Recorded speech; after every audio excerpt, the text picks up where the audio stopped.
Good morning, students.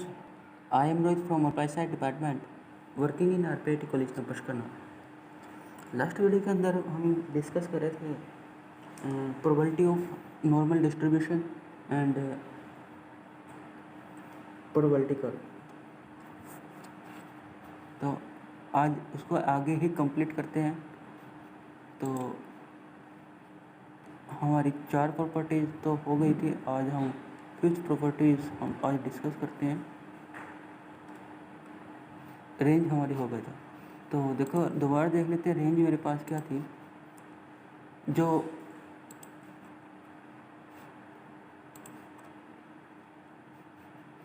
देखो properties of normal distribution and normal probability curve. तो इसकी 5th properties देखते हैं। जो रेंज है मेरे पास कर्व की, वो मेरे पास क्या थी, एक्सटेंड करी थी -∞ टू इन्फिनिटी, यहाँ पर -∞ टू इन्फिनिटी। और यहाँ पर क्या था, x = मेरे पास क्या है, म्यू। तो जो एरिया रेंज थी वो -∞ टू इन्फिनिटी थी, और जो टोटल एरिया था वो मेरे पास क्या था, = 1 था उसमें। The total area under the probability curve, जो प्रोबेबिलिटी कर्व का जो total area under the curve वो मेरे पास क्या था, 1 क्यूब। जो ऑर्डिनेट देखो क्या था, ordinate of the normal curve at the mean is minimum. जो ऑर्डिनेट देखो इसको बोलते हैं, मेरे पास एक कट लगाया था ए, ये लगाया था बी ऑन एक्स एक्सिस, तो इनको बोलते हैं हम ऑर्डिनेट, ठीक है। और जो ऑर्डिनेट है वो मेरे पास मैक्सिमम रहेगा नॉर्मल कर्व के अंदर अबाउट मीन। तो जो ये मेरे पास ऑर्डिनेट रहेगा ना, वो मेरे पास क्या रहेगा, मैक्सिमम रहेगा। इन पॉइंट को बोलते हैं ऑर्डिनेट। तो ये about mean the ordinate of the normal curve is maximum. अगले देखें मीन ऑर्डिनेट। तो मीन ऑर्डिनेट क्या है, जो ये मीन ऑर्डिनेट है वो इस कर्व को 2 इक्वल पार्ट्स में डिवाइड करता है, मतलब 50% इधर 50% इधर,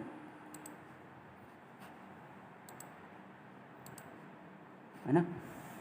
तो the mean ordinate divide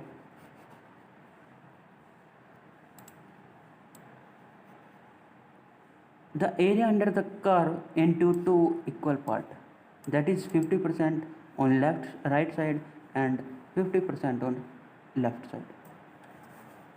50% is left side and 50% is right side। तो 0.5 दिस इज इक्वल टू, यहाँ पर भी मेरे पास क्या रहेगा, 0.5। और जो ओवरऑल बना था मेरे पास क्या था, left plus right,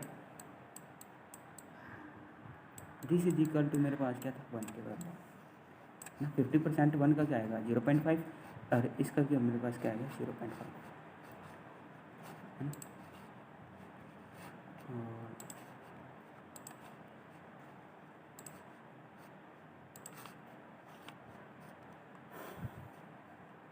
equidistance of क्वार्टलाइज,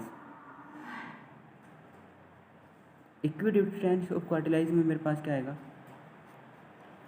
Q3 minus mean that is equal to, नहीं मीन यहाँ पर तो एम, मीन को मैं म्यू से डिनोट करते हैं, एम को हम मीडियन से डिनोट करते हैं। तो normal in a normal distribution the quartile Q1 and Q3 are equidistant from the median. तो वो मेरे पास क्या रहेगा, इक्वी डिस्टेंस पे रहेंगे from the median, Q1 and Q3। तो that is Q3 minus M, this is equal to M minus Q1। Quartile division क्या है, quartile division in a normal distribution, the quartile division is 2/3 times of the standard deviation. देखो of the standard deviation, देखो इसको समझते हैं थोड़ा। तो quartile division Q D से हम डिनोट करते हैं, this is equal to 2/3 times of the standard deviation. तो वही इसने लिखा हुआ है mathematically Q D quartile division this is equal to 2/3 of standard deviation.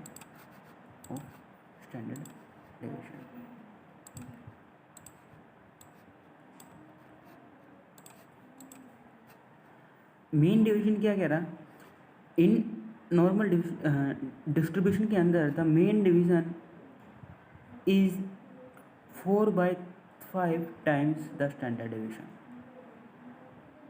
Main division को एम डी से डिनोट करते हैं, यहाँ पर सॉरी ये गलत लिखा हुआ है, तो यहाँ पर देखो यहाँ पर एम डी आएगा,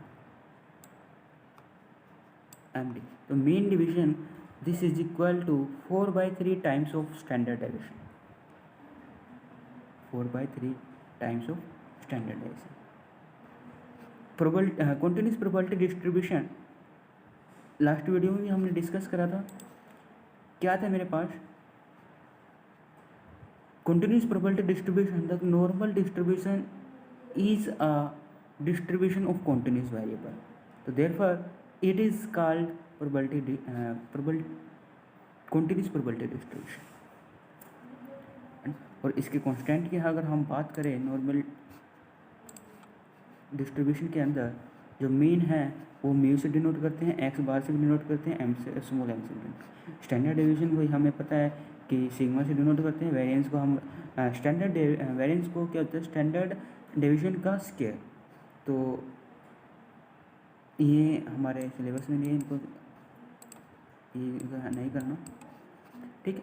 और उसके बाद हमारा प्रॉपर्टीज़ कंप्लीट हो गई हैं। Thank you.